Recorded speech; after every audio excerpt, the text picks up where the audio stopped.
இதற்கு பிறகு என்ன முடிவுகள் மேற்கொள்ள வேண்டுமோ எதிர்க்கட்சி தலைவர், கழக பொதுச் செயலாளர் அந்த முடிவுகளை மேற்கொள்வார்கள்.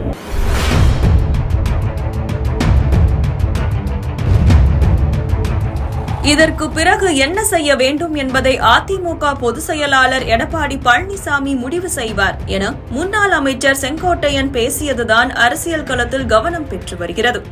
செய்தியாளர் சந்திப்பில் செங்கோட்டையன் பேசியது என்ன? எடப்பாடி செங்கோட்டையன் பனிப்போர் முடிவுக்கு வந்ததா? பார்க்கலாம். கோபிச்செட்டிப்பாளையத்தில் அதிமுகவின் ஈரோடு புறநகர் மேற்கு மாவட்டம் சார்பில் பெண்கள் குறித்து அவதூறாக பேசிய அமைச்சர் பொன்முடியை கண்டித்து கண்டன ஆர்ப்பாட்டம் நடைபெறுகிறது.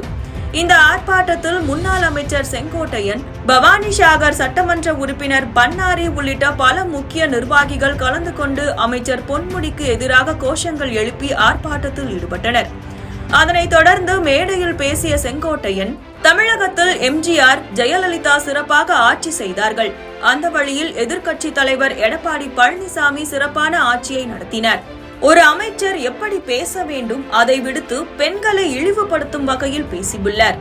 இந்திய ஒருமைப்பாட்டிற்கு தீங்கு விளைவிக்க மாட்டேன் என உறுதிமொழி ஏற்ற அமைச்சர் இப்படி பேசியிருப்பது கண்டிக்கத்தக்கது.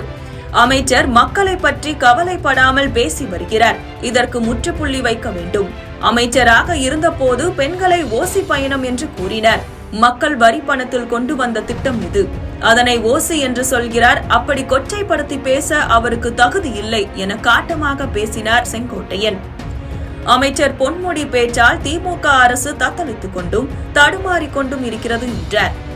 அதனைத் தொடர்ந்து செய்தியாளர்களை சந்தித்து பேசிய அவர், இந்திய நாட்டின் ஒருமைப்பாட்டுக்கும் இறையாண்மைக்கும் தீங்கு ஏற்படுத்த மாட்டேன் என்று உறுதிமொழி ஏற்றார். தற்போது உறுதிமொழி மீறி ஒரு அமைச்சர் இதுபோன்ற வார்த்தைகளை பேசுவது வேதனைக்குரியது.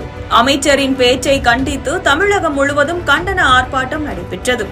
இதற்கு பிறகு என்ன செய்ய வேண்டும் என்பதை கழக பொதுச் செயலாளர் எடப்பாடி பழனிசாமி தான் முடிவு செய்வார் என செங்கோட்டையன் பேசியது கவனம் பெற்று வருகிறது. அதிமுகவின் பல்வேறு நிகழ்ச்சிகளை புறக்கணித்து வந்த செங்கோட்டையன் ஆர்ப்பாட்டத்தில் கலந்து கொண்டதும் எடப்பாடிதான் இதனை முடிவு செய்ய வேண்டும் என எடப்பாடிக்கு ஆதரவாக பேசிய வார்த்தைகள்தான் அரசியல் கட்சி தலைவர்களின் கவனத்தை ஈர்த்து வருகிறது.